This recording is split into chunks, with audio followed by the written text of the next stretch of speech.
안녕하세요. 세계인들의 관심을 끌고 있는 CES 2011. 오늘 아주 중요한 키노트가 있었죠. 바로 마이크로소프트의 스티브 발머 회장의 키노트가 있었습니다. CES 2010은 컴텍스 쇼가 몰락한 이후에 가장 최고의 쇼로 지금 자리매김하고 있는데요.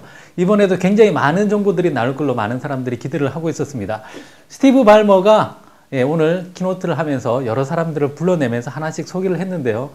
이번 키노트에서 볼 수 있었던 건 크게 세 가지가 있습니다. 첫 번째로 엑스박스 360 키넥트를 이용한 미디어 시장에 관한 이야기가 있었고요. 두 번째로 윈도우즈 폰 7의 전략에 대해서도 보실 수가 있었습니다. 그리고 마지막으로 윈도우즈 7이 어떻게 진화해 나가는지를 보실 수가 있었는데요. 먼저 이 스티브 발머 회장이 나와서 이렇게 다양한 키넥트와 관련되어 있는 이야기를 했었습니다. 근데 단순히 키넥트와 관련되어 있는 이야기라기보다는 엑스박스 360의 미디어 시장에 관한 이야기들을 하고 있었습니다. 요즘엔 어떤 디바이스들이 쏟아져 나오는데 이런 디바이스들 그 자체로만 가지고는 의미가 없다는 걸 누구나 잘 알 수 있습니다. 요즘에는 가장 중요한 것은 바로 컨텐츠다라고 생각을 하는데요. 특히나 이렇게 TV와 연결되는 디바이스 같은 경우에는 미디어 중에서도 특별히 동영상과 관련되어 있는 컨텐츠가 굉장히 중요합니다. 그래서 마이크로소프트는 넷플릭스나 아니면 다른 업체들, 다른 컨텐츠 업체들과의 제휴를 통해서 이런 부분들을 많이 해결을 하고 있고요. 이번에 특히나 재밌었던 것들은 이렇게 키넥트를 이용해서 넷플릭스나 다른 컨텐츠들을 직접 손으로 이렇게 컨트롤하는 게 굉장히 재밌었습니다. 그리고 뿐만 아니라 다른 컨텐츠나 아니면 키넥트에 우리가 붙여서 사용했던 엑스박스에 직접 연결해서 사용하는 미디어까지도 다 동일한 방법으로 컨트롤할 수가 있다는 거죠. 그래서 당신이 컨트롤러다, 당신이 스스로 컨트롤러다 라고 하는 게 주된 메시지로 전달이 되었습니다.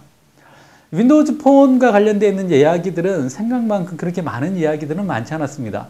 왜냐하면 이미 우리가 다 알고 있었던 내용이죠. 새로운 UI 디자인, 그리고 앱 개수가 이제 5,500개가 넘어섰다, 이런 얘기들을 하고 있습니다. 5,500개 하면 안드로이드가 30만 개 가까이 되고, 그리고 아이폰이 24만 개를 넘어서는 시점에서 너무 조족지열로 보일 수도 있겠지만 출시한 시점으로 본다면 굉장히 폭발적으로 늘어나고 있다는 걸 보실 수가 있고요. 그리고 1, 2위를 제외한 블랙베리 앱 같은 경우에는 출시한 지 1년이 지났는데 아직까지 500개에 머무르고 있는 거 보면 가볍게 출시한 지 몇 주 만에 중소의 자잘한 시장은 이미 평정하고 나아가고 있다는 것을 보실 수가 있습니다. 보통 앱은 10,000개 정도 되면 필요한 앱들이 다 있다라고 보실 수가 있는데요. 지금 같은 추세라면 조만간 10,000개를 넘어갈 것으로 기대를 하고 있습니다. 이 윈도우즈 폰 그리고 엑스박스의 가장 중요한 이슈는 뭘까요? 바로 라이브를 통한 연동이라고 할 수가 있겠는데요. 바로 준 인터페이스도 여기서 바로 보실 수가 있고요. 똑같은 준 인터페이스로 되어 있는 바로 윈도우즈 폰 그리고 엑스박스를 통한 게임의 쉐어링까지 아주 중요한 요소들이 많이 보실 수가 있었습니다. 자, 그래서 이런 컨텐츠 그리고 또 다른 재밌는 통계 중에 하나가 이 엑스박스 360을 주로 사용하는 계층이 스포츠도 함께 좋아한다는 사실이죠.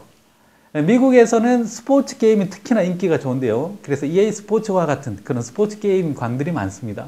그래서 이런 사람들이 자연스럽게 엑스박스를 사용하게 됐고, 이 점에 착안해서인지는 모르겠지만 엑스박스 360을 이용해서 바로 스포츠 게임을 라이브로 볼 수 있는 기능이 미국 계정으로는 사용을 하실 수가 있습니다. 물론 아직까지 한국에서는 그렇게 되지는 않고 있지만 앞으로 미디어 시장이 어떻게 흘러가는지를 보실 수 있는 아주 중요한 사례라고 보여집니다. 자, 지금 어디서 많이 본 듯한 분이 계시죠? 바로 이 아바타는 바로 스티브 발머의 아바타입니다. 이 키넥트의 다음 단계는 이 페이스 인식입니다. 그래서 얼굴 표정이나 말할 때 입모양, 그리고 눈썹을 올린다든지 이런 것까지 한꺼번에 다 인식이 되게끔 그렇게 되어 있습니다. 이게 어떻게 재미가 있느냐? 우리가 화상 채팅 같은 거 할 때 직접 자기 얼굴이 나가면 상대방은 괴로울지 몰라도 본인은 어떻게 생각할지 모르겠지만, 근데 저 같은 경우는 집에서는 아주 편안한 복장으로 탈의하고 있는데, 그런데 바로 화상 채팅 요청이 들어온다면 다시 자리에 가서 넥타이 메고 양복 입고 이렇게 할 수는 없죠. 그럴 때 바로 이런 아바타를 활용한다면 굉장히 편리하게 화상 채팅을 할 수가 있겠죠. 근데 더 재밌는 것들은 바로 이렇게 아바타들이 모여서 둥그렇게 앉아서 이렇게 회의하듯이 이야기를 할 수 있다는 게 굉장히 재밌다는 거죠. 자, 이미지를 좀 더 키워볼게요. 자, 여기서 이렇게 해서 자, 키워보면은 자, 이렇게 해서 물론 제가 화면을 캡처한 거라서 화질은 그렇게 좋지 않습니다만은 다 같이 이렇게 사이버 공간 안에 모여서 회의를 할 수가 있다는 거죠. 이게 굳이 회의라기보다는 친구들이 모여서 이런 식으로 담소를 나눈다라고 본다면 훨씬 더 생활 속으로 다가온 그런 컨텐츠로 느껴질 거고요. 이 다음 사진을 본다면 어차피 사이버니까 배경 따위는 언제든지 바꿀 수가 있다는 거죠. 이렇게 눈 속에 앉아서도 얘기할 수 있고. 그래서 이게 만약에 조만간 실현이 된다면 괜찮은 패널들을 모시고 사이버 공간에서 이렇게 세미나를 해보는 것도 꽤 재밌는 발상일 것 같습니다. 오늘 보여줬던 데모 중에 하나가 바로 이걸 바로 라이브를 할 수가 있다는 거죠. 이걸 바로 윈도우즈 폰이나 웹사이트에서도 볼 수 있는 그런 재밌는 기능들이 제공이 될 거다라고 이야기를 하고 있는데 점점 어떻게 발전되어 갈지 기대가 많습니다. 근데 오늘 출시한 내용 중에, 오늘 발표한 내용 중에 가장 큰 내용은 저로서는 바로 이 내용입니다. 바로 이제 윈도우즈 7이 단순히 인텔, AMD 뿐만 아니라 바로 ARM 칩에서 바로 지원이 된다는 겁니다. 보통 이 ARM이라고 하는 이 칩은 뭘까요? 사실 인텔이나 AMD 같은 경우에는 칩 제조사라고 할 수 있지만 이 ARM 같은 경우에는 칩 제조사라고 보기는 힘듭니다. 칩에 대한 설계와 디자인을 하는 회사죠. 영국에 있고요. 그래서 이 ARM에서 기본 코어 디자인이 나오면 이걸 가지고 설계해서 다양한 칩들이 나옵니다. 지금 대부분의 핸드폰이나 인베디드 기기에 탑재되어 있는 칩들은 거의 다 이 ARM을 코어로 하고 있는 경우가 많습니다. ARM 같은 경우는 상대적으로 성능은 좀 딸리더라도 굉장히 저전력 모델로 갈 수가 있거든요. 그래서 대부분의 타블렛 시장, 모바일 시장에 다 대응을 할 수 있는 그런 칩셋으로 볼 수가 있는데요. 여기에 바로 윈도우즈가 결합이 된다면 4세대 윈도우즈의 모습이 어떻게 진화할 건지에 대해서는 어렵지 않게 예측을 해보실 수가 있습니다. 이제 윈도우즈에도 좀 더 많은 유연성을 줄 수가 있게 된다는 거죠. 그래서 이 ARM과 윈도우즈의 결합으로 어떤 그림들이 나왔을까요? 결과적으로 여기에 참여했던 오늘 발표됐던 내용들을 보면 그 전통적인 칩셋의 강호, 텍사스 인스트루먼트 혹은 최근 들어서 굉장히 많이 각광을 받고 있는 퀄컴의 스냅드래곤 칩이라든지 다양한 업체들이 여기에 함께 참여하게 되었다는 겁니다. 자, 이 얘기는 뭐냐면 이 윈도우즈가 상대적으로 굉장히 시장이 비약적으로 이렇게 커질 수가 있다는 얘기로 보실 수가 있다는 거죠. 저는 이 그림을 보면서 과거 세계 2차 대전의 모습을 기억을 합니다. 세계 2차 대전에 보면 독일은 하나하나의 제품을 굉장히 공들여서 굉장히 명품들을 많이 만들었지만 상대적으로 수량이 부족했고요. 연합국은 자동차 만들던 라인에서 미친 듯이 무기를 찍어내서 물량으로 쏟아부었죠. 역사는 세계 2차 대전에서 연합국이 승리했지만 지금 IT 트렌드에서는 어느 쪽이 승리할지는 좀 더 두고 봐야 될 것 같습니다. 이 ARM 칩셋과 함께 가장 크게 또 나왔던 단어 중에 하나가 바로 SoC라는 단어가 나왔습니다. 시스템 온 칩이라고 얘기를 하는데요. 하나의 칩셋 안에 시스템을 집어넣겠다는 거죠. 그래서 이 손톱만한 칩 안에 CPU와 GPU와 그리고 필요한 칩들을 하나로 뭉쳐서 하나의 칩으로 만들었다는 게 굉장히 중요한 이슈 중에 하나입니다. 시스템과 관련되어 있는 게 하나의 칩에 다 들어오면서 어떤 것들이 가능할까요? 가장 중요한 이슈는 바로 저전력화가 가능해졌다는 겁니다.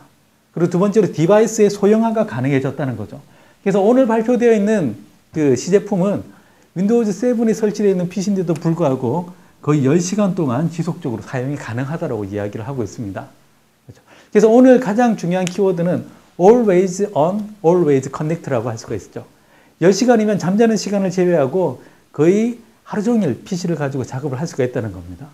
그래서 전체적인 흐름 자체는 클라이언트는 가벼워지면서 그리고 저전력화로 가고 그러면서도 기존에 하고 있던 것들을 그대로 가져갈 수가 있게끔 된다는 게 바로 이 윈도우즈 7의 진화된 모습이다라고 볼 수가 있는데요. 근데 이건 윈도우즈 7을 가지고 지금 보여주고 있지만 이 그림의 완성은 이 다음 버전에서 바로 완성이 될 것 같습니다. 그래서 오늘 넥스트 제너레이션 윈도우즈라고만 언급을 하고 넘어갔죠. 사람들은 그게 윈도우즈 8이 아닐까라고 이야기를 하고 있습니다만은 제품명이나 코드네임은 앞으로 어떻게 정해질지 하나도 알 수는 없습니다. 그런 것들은 이제 시간이 지나면 알 수가 있겠죠. 아무튼 오늘 전체적인 그림을 보시면 그 엑스박스로 시작한 TV, 그리고 모바일, 그리고 PC 이 세 가지가 완벽하게 진화되고 있다. 그리고 그 지금 오늘 했던 이 행사 자체가 CES죠. 그렇죠. 커스터머를 위한 행사였기 때문에, 소비자를 위한 행사였기 때문에 이런 요소들이 많이 들어가 있을 거고요. 그리고 이런 디바이스들 같은 경우에 뭐 TV, 폰, 그리고 마지막으로 이런 데스크탑 이런 것들이 하나로 유기적으로 이렇게 항상 켜져 있으면서 연결되어 있으려면 이 백단에 뭔가가 필요하겠죠. 이런 것들에 대해서는 당연히 클라우드라고 이야기를 하고 싶지만 이런 것들은 나중에 좀 더 구체화되면 다시 한번 말씀을 드리도록 하겠습니다.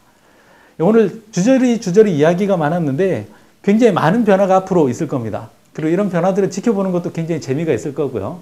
그리고 앞으로 이런 것들의 흐름을 잘 타시고 그리고 재밌는 내용들을 많이 보시기 바랍니다. 오늘은 여기까지 하겠습니다. 감사합니다.